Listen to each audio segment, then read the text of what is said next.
오늘 이 하루도 하나님의 은혜가 저와 여러분에게도 충만하게 임하기를 소원하고 축복합니다. 오늘은 확신, 선악과의 발현이라는 제목으로 함께 말씀을 나눠보려고 합니다. 예수님께서 잡히시기 전날 밤에 유월절을 보내십니다. 그러면서 제자들에게 유월절 보낼 장소를 준비하게 하십니다. 자, 18절 말씀입니다. 이르시되 성한 아무에게 가서 이르되 선생님 말씀이 내 때가 가까이 왔으니 내 제자들과 함께 유월절을 내 집에서 지키겠다 하시더라 하라 하시니.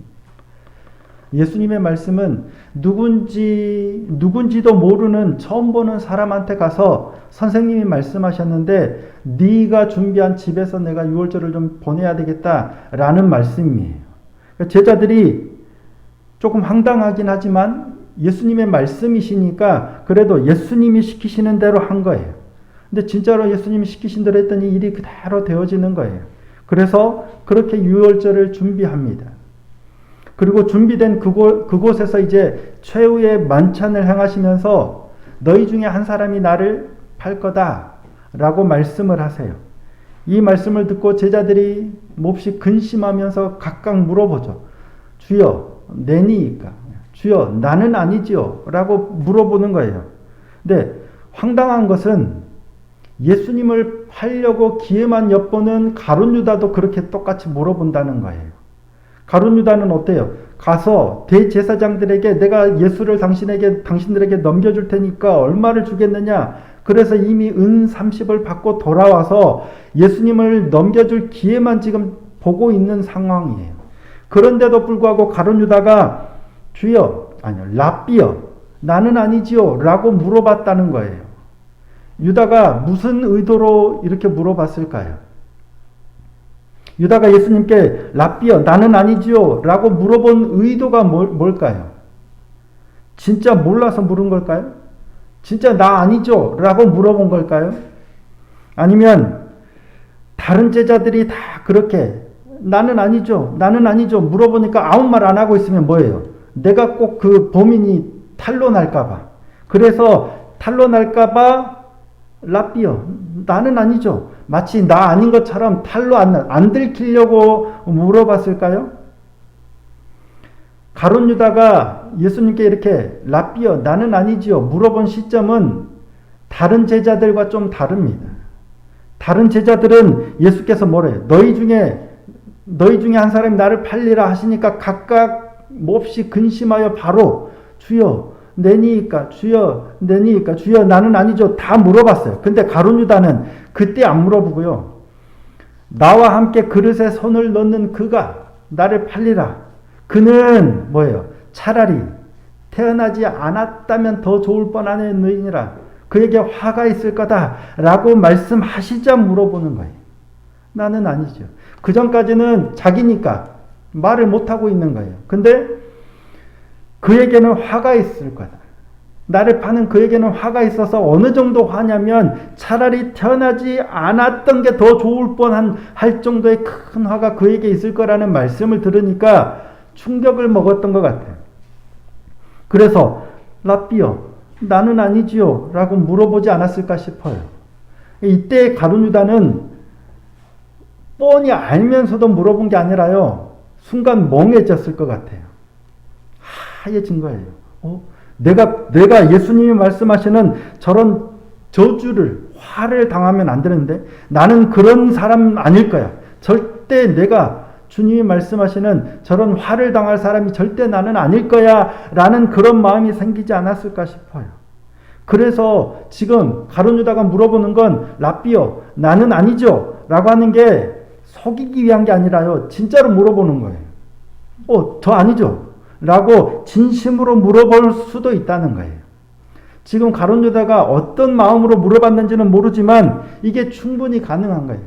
정말 아는데 안 들키려고 나 아니죠? 라고 물어봤을 수도 있지만 진짜 지금 유다는 그런 사람 아니죠? 저 아니죠? 라고 물어봤을 가능성이 충분히 있다는 얘기예요. 제가 몇 해 전에 청년부를 담당할 때 이 두 청년 사이에 문제가 생겼습니다. 어떤 일로 해서 두 청년 사이에 문제가 생겼는데 얘기를 들어보니까 A라는 청년이 말하는 것 듣고 B라는 청년이 말하는 걸 듣는데 달라요. 얘기가 달라요. 근데 똑같은 일인데 A는 이렇게 얘기하고 B는 이렇게 얘기해요. 들어보니까 분명 둘 중에 한 사람은 거짓말이에요.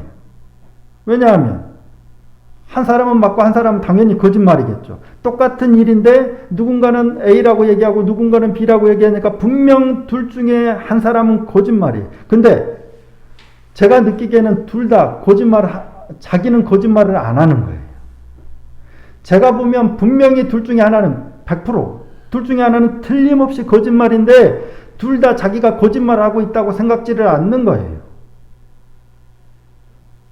진짜 그 사람이 거짓말인데 아닌 척 할 수도 있지만 제가 느끼기에는 둘 다 거짓말이 아니에요. 진짜로 그렇게 얘기하는 건데 그러면 뭐가 문제일까요? 둘 다 그때의 상황을 자기 입장에서 해석하고 그렇게 인식하고 있는 거예요.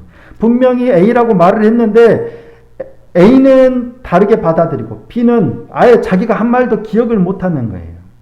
자신에게 유리하게 그때의 상황을 인식하고 자기가 한 말조차 기억을 안 해요. 못해요. 그러니까 자신에게 불리한 것은 아예 기억조차 안 하고요. 인식조차 못하는 거예요. 그렇게 말한 사람은 내가 아니고 상대라고 얘기를 하는 거예요. 이게 우리 인지 능력의 한계입니다. 우리의 인지 능력의 한계예요. 꽤 오래된 실험인데 이 고릴라 의상 실험이 있어요. 사진을 보시면 이 흰색 옷을 입은 사람 3명, 검은색 옷 입은 사람 3명이 서로 같은 옷을 입은 사람끼리 농구공을 패스해요. 흰색은 흰색끼리, 검은색은 검은색끼리. 근데 이 과제를 내줬는데 뭐냐면 흰색 옷 입은 사람은 자기들끼리 몇 번 패스하느냐 카운트하라는 거예요. 숫자를 세어보라는 거예요. 근데 서로 패스하고 있는 중에 이 가운데 검은색 고릴라 옷을 입은 사람이 있죠. 저 사람이 옆에서부터 나와서 잠깐 천천히 손도 흔들고 그러고 지나가요. 근데 이 실험이 끝난 다음에 질문을 하는 거예요. 흰 옷 입은 사람들이 패스를 몇 번 했느냐 물어보니까 다들 다 정확하게 답을 맞춰요. 숫자를 정확하게 17번 다 맞춰요. 근데 그때 혹시 고릴라 탈 쓴 사람 지나간 거 봤느냐 물어보는데 거의 다 모르는 거예요.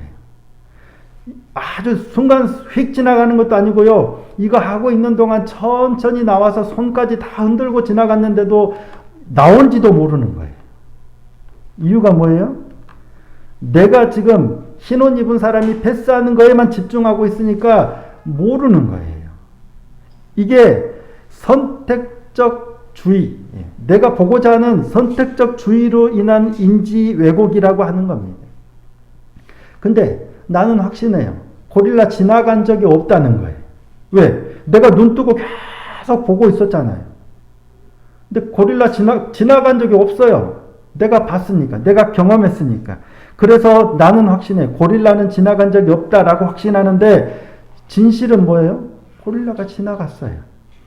여기서 우리는 많은 문제가 발생하는 것 같아요. 나는 확신하는데 그릇된 자기 확신에서 오는 문제입니다. 어쩌면 이것이 우리가 가지고 있는 가장 근본적인 죄성이며 문제가 아닐까 싶어요. 나는 확신해요. 나는 믿어요. 나는 이게 믿음이라고 진리라고 진실이라고 확신하는데 여기에서 비롯되는 수많은 문제가 있어요. 근데 이것이 인간의 가장 근본적인 죄성과 연관이 있습니다. 이런 일이 있은 후에 예수님께서 성만찬을 거행하시죠. 최후의 만찬을 진행하시면서 성만찬을 제정하세요. 근데 거기에는 가룟 유다도 참여를 합니다. 그때 예수님께서 충격적인 말씀을 하나 더 하시죠. 오늘 밤에 너희가 다 나를 버리리라 라고 말씀하세요. 그러자 베드로가 뭐라고 대답합니까? 모두 주를 버릴지라도 나는 결코 주를 버리지 않을 겁니다 라고 얘기를 해요. 그러자 예수님께서 네가 오늘 밤 다 굴기 전에 3번 나를 부인할 거다 라고 말씀하세요. 그러자 베드로가 이번에는 더합니다. 자, 34절입니다. 예수께서 이르시되 내가 진실로 내게 이르노니 오늘 밤 닭 울기 전에 내가 3번 나를 부인하리라. 예수님께서 뭐라고? 진실로 내게 이르노니 오늘 밤 닭 울기 전에 네가 3번 나를 부인할 거라는 거예요. 진실로가 뭐예요? 우리가 아멘. 아멘. 아멘 이 말이 진실로예요. 진짜라는 거예요. 참이라는 거예요. 예수님께서 진실로 말씀하셨는데 베드로가 예수님의 말씀을 뭐라고 해요? 튕겨내요. 아닙니다. 내가 주와 함께 죽을지언정 절대 주님을 부인하지 않겠습니다. 라고 하는 겁니다. 베드로의 태도가 옳은가요? 틀린가요? 베드로가 잘하는 건가요? 못하는 건가요? 예수님께서 말씀하시는데 더군다나 예수님께서 진실로 그렇다고 진실로 그럴 거라고 말씀하시는데 아니에요. 제가 차라리 죽지 목숨을 내놓는 한이 있어도 절대 주님을 부인하지 않겠습니다. 라고 하는 베드로가 잘하는 건가요? 못하는 건가요? 이렇게 이런 반응을 보이는 게 옳은 거예요? 그러면 알겠습니다. 예수님 부인할게요 하는 게 옳은가요? 근데 베드로가 부인해요. 왜? 예수님이 진실로 말씀하셨음에도 불구하고 베드로가 이처럼 반응하는 건 뭐냐면 자기 생각 때문이에요. 내가 나를 돌아보는데 내가 확신하건대 나는 예수님을 버리지 않을 거야. 나는 예수님을 부인하지 않을 거야. 내가 그동안 예수님과 어떤 시간을 보냈고 내가 예수님을 어떻게 따라다니고 있는데 아무리 생각해봐도 그런 일은 있을 수가 없어. 깊이 내 내면을 한번 들여다보자. 만약에 그런 일이 온다면 누가 내 목에 칼을 대고 예수 부인해 라고 하면 어떨까? 생각하고 또 생각해봐도 나는 절대 예수님 부인 안 할 거야. 확신이 드는 거예요. 그래서 대답하는 거예요. 나는 내가 주와 함께 죽을지언정. 이거는 베드로의 진심입니다. 그의 확신이에요. 주와 함께 죽을지언정 결단코 주를 부인하지 않겠나이다 라고 대답해요. 근데 왜 이게 문제일까요?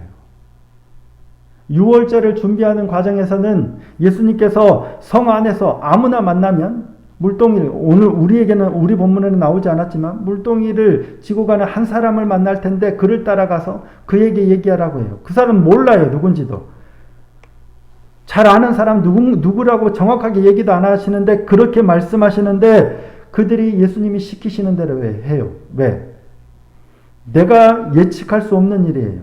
내 생각으로는 불가능한 일이에요. 하지만 예수님이 말씀하셨으니까 시키시는 대로예요. 19절입니다. 제자들이 예수께서 시키신 대로 하여 유월절을 준비하였더라 해요. 이 일은 내가 생각해보고 내가 판단해봐도 불가능해요. 하지만 예수님이 말씀하신 거니까 시킨 대로 해요.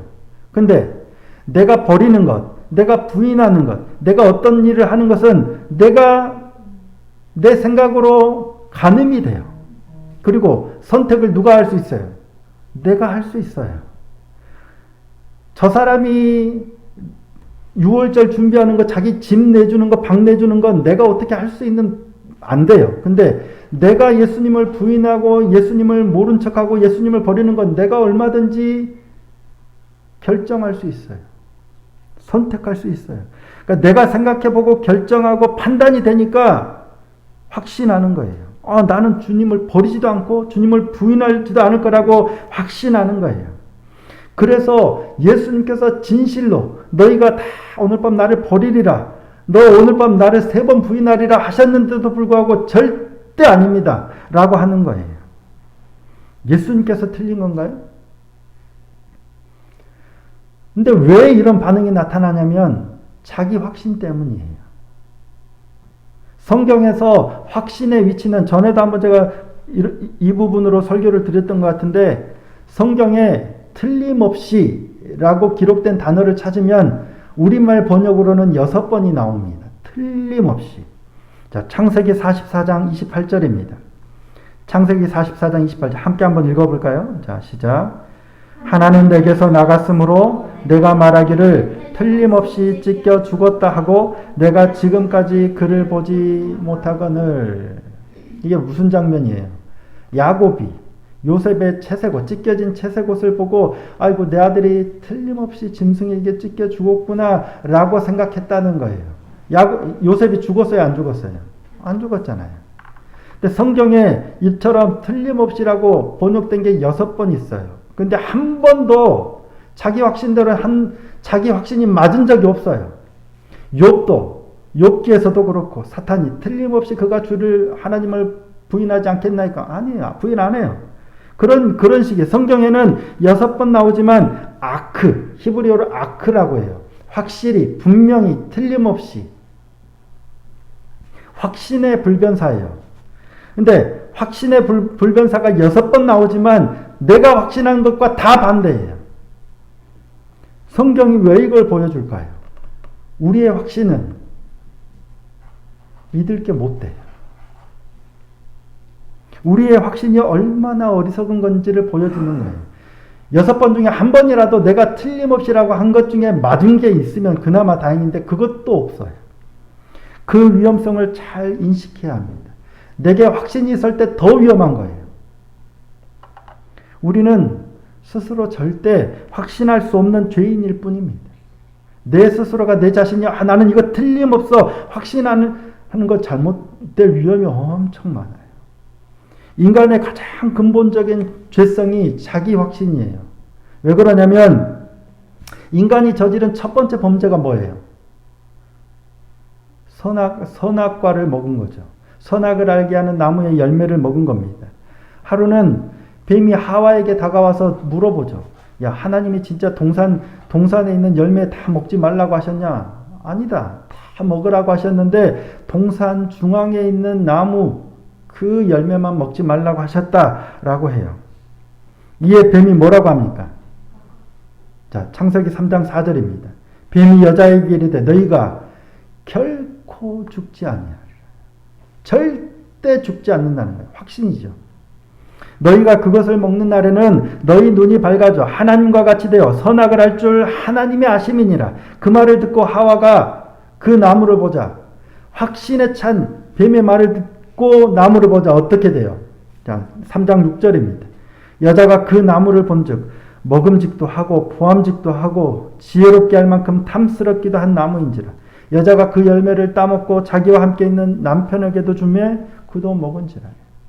하나님은 절대 먹지 말라고 했는데 뱀이 절대 안 죽는다는 거예요. 결코 죽지 아니하리라. 그 말 듣고 보니까 진짜네. 안 죽을 것 같아. 이뻐 보이는 거예요. 먹음직도 하고 보암직도 하고 탐스럽기도 해 보이는 거예요. 하나님께서 유일하게 금하신 게 뭐예요? 에덴 동산에서. 바로 이거예요. 동산 중앙에 있는 나무의 열매 건들지 말라는 거예요. 하나님께서 유일하게 금하신 거예요. 선악을 알게 하는 나무의 열매를 먹으면 결과가 어떻게 될까요? 선과 악을 알게 되는 게 아니라 선과 악을 내가 스스로 판단하겠다는 거예요. 선과 악은 누가 판단하시는 거예요? 오직 하나님이 결정하시는 거예요. 하나님이 판단하시는 건데 이제는 내가 선과 악을 내가 판단하겠다는 거예요. 그래서 하나님의 말씀조차도 내가 생각해보고 내가 판단해보고 그러고 따를지 말지 결정하겠다는 거예요. 이게 선악과가 가지는 의미입니다. 내가 뭐가 좋은지 뭐가 나쁜지 하나님의 말씀조차도 이제는 하나님의 말씀을 따라서 결정하는 게 아니라 내가 판단하고 내가 결정하고 내가 행하겠다는 거예요. 그래서 우리에게는 기본적으로 그걸 판단할 능력이 있어요.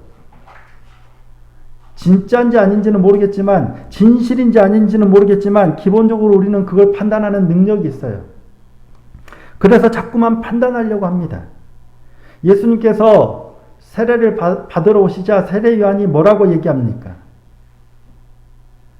내가 당신에게서 세례를 받아야 할 텐데 당신이 내게로 오시나이까 하죠. 세례 요한이 판단이 옳아요, 틀려요? 맞아요, 틀려요? 예수님은 하나님의 아들이세요. 그리스도세요. 내가 당신에게 세례를 받아야 할 텐데 당신이 내게 세례를 받으러 오십니까? 라는 거예요. 이 판단이 맞아요, 틀려요? 맞잖아요.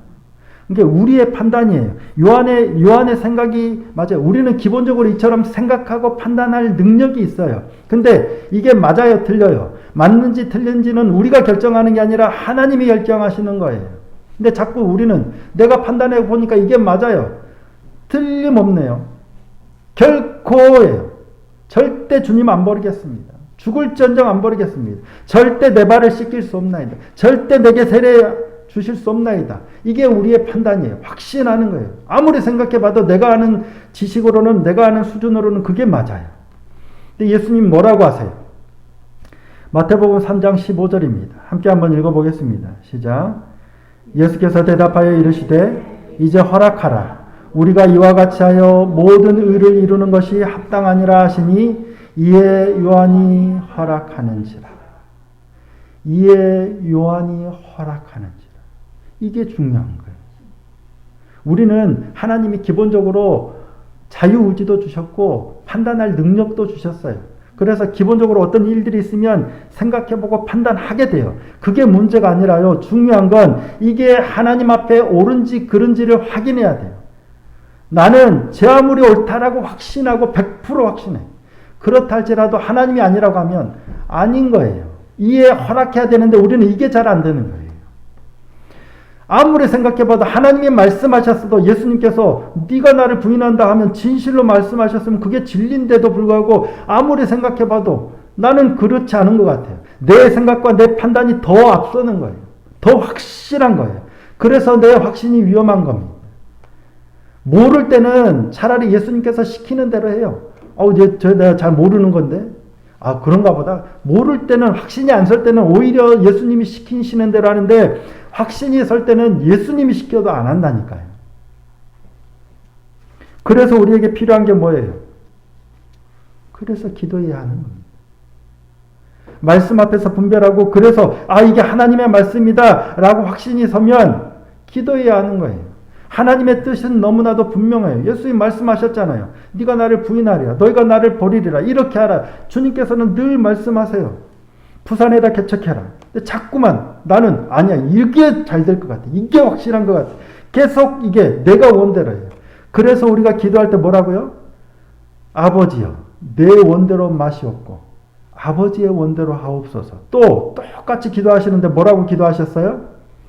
아버지의 원대로 되기를 원하나이다. 내가 확신하는 대로, 내가 원하는 대로가 아니라 우리가 기도하는 건 아버지의 원대로, 내 원대로, 내가 확신하는 대로가 아니라 아버지의 원대로 되기를 원합니다 라고 기도하는 거예요. 내 확신, 내 바람 다 내려놓고 오직 하나님의 뜻대로, 하나님의 말씀대로, 하나님의 원대로 순종하며 나아가는 저와 여러분이 되기를 소원하고 축복합니다. 이를 위해서 반드시 필요한 게 내 확신을 점검하고 내 판단을 점검하는 게 말씀과 기도예요. 말씀으로 점검하고 분별하고 분별된다고 끝이 아니에요. 그럼에도 불구하고 우리의 탐욕은 계속 내가 원하는 걸 정말 놓기가 어렵거든요. 그래서 더 간절히 기도해야 하는 줄 믿습니다. 내가 원하는 대로 가지 않고 주님의 말씀을 따라서 그걸 선택하고 나아가는 은혜를 달라고 기도해야 하는 겁니다. 특별히 고난주간을 맞는 이 한 주, 주님도 그토록 하나님의 뜻은 알지만 안 가고 싶은 마음이 인간적으로 계속 있으셨어요. 그래서 내가 원하는, 내가 확신하는, 내가 좋은 길이 아니라 아버지의 원대로, 아버지께서 명하시는 대로 가게 해달라고 계속 기도하셨던 겁니다. 이 한 주간 더욱더 우리의 모습을 좀 돌아보고 특별히 내가 확신되어지는 것들이 있다면 더 내어놓고 하나님의 뜻이 뭔지, 하나님이 원하시는 게 뭔지를, 그리고 그 뜻에 내가 따를 수 있게 해달라고 기도하며 순종함으로 나아가는 복된 이 한 주가 되기를 소원하고 축복합니다. 그래야므로 정말 기쁨 가운데 하나님의 영광을 누리는 복된 부활주일이 되기를 예수님의 이름으로 축복합니다.